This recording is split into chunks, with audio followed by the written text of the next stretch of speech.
I want to introduce you to couch time. You've heard of chair time, where you spend time at some point in your day sat in your favorite chair and you imagine you're sat across from Jesus having a conversation. He speaks to you through his word, you speak to him through prayer. But couch time is the same, just with more people. So first of all, you need a couch.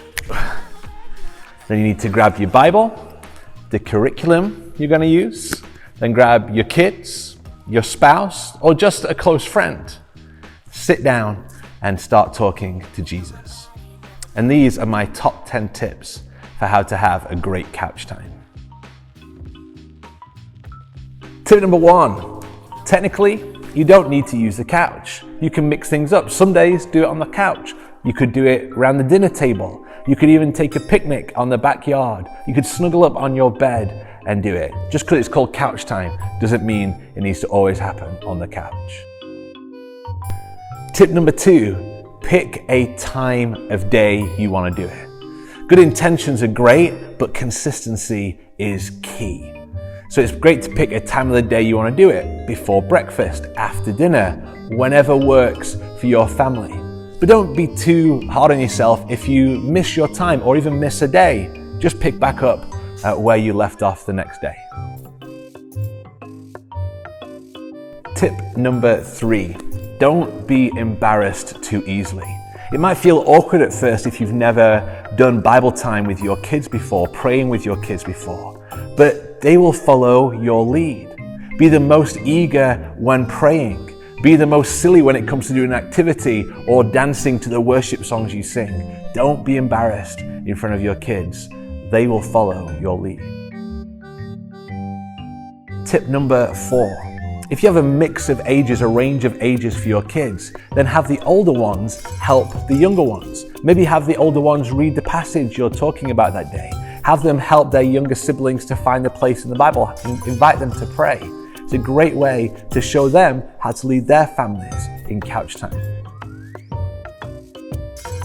Tip number 5, read ahead. Read ahead the day before or in your personal chair time that morning. Read ahead in the book you're using, read ahead in the Bible passage so you're not surprised by anything. And so you can have a think through what the passage is saying before you talk about it with your kids. Tip number 6 is to get all your materials together beforehand. I learned this one from experience. If after you've got all the kids sat down on the couch, especially the littler ones, and you need to get up and find a pen or a paper or a different book or whatever it is that you need, you may have lost them because they've gone and found the Legos again. Tip number 7, don't be afraid to ask for help.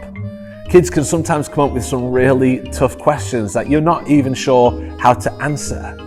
But that's great, that shows that they're engaging with the material. And the best phrase you can learn is, I don't know, but I'll find out. And then go ahead and ask someone you think might know or be able to help, a pastor, a mentor, or a close friend. Tip number 8, have proper expectations. Kids are gonna be kids. Expect to have some wriggle bums. Expect to have to pause for a wrestling match to break out or for a kid to go potty 3 times. If you have proper expectations, it's going to be okay when things don't work out one day. You can just pick it back up the next. Tip number 9, and this is where we get spiritual, because we need to remember that we have an enemy. We have an enemy who wants to stop you from putting Jesus in the center of your family. We have an enemy who wants to stop you from reading the Bible with your kids. And he'll try and make you too busy. He'll try and make your kids too crazy so that it never happens. The thing he wants least is for parents to open the Bible with their kids. So remember, you have an enemy as you go about this great task. And finally, tip number 10, pray. You need to pray for your kids. You need to pray for your patience as a parent. This can be really hard work. Pray with your spouse as you begin this process, or pray with a close friend and ask them to be praying for you as you strive to do this for your children.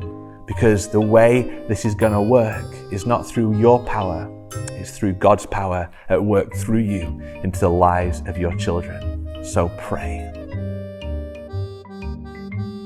So those are my top 10 tips for doing couch time in your home. If you have any questions, if you have no idea where to start, then please reach out. We would love nothing more than to help you embrace this huge blessing of opening the Bible in your home, with your kids, with your spouse, spending time with Jesus together, and becoming the pastoring parent in your home.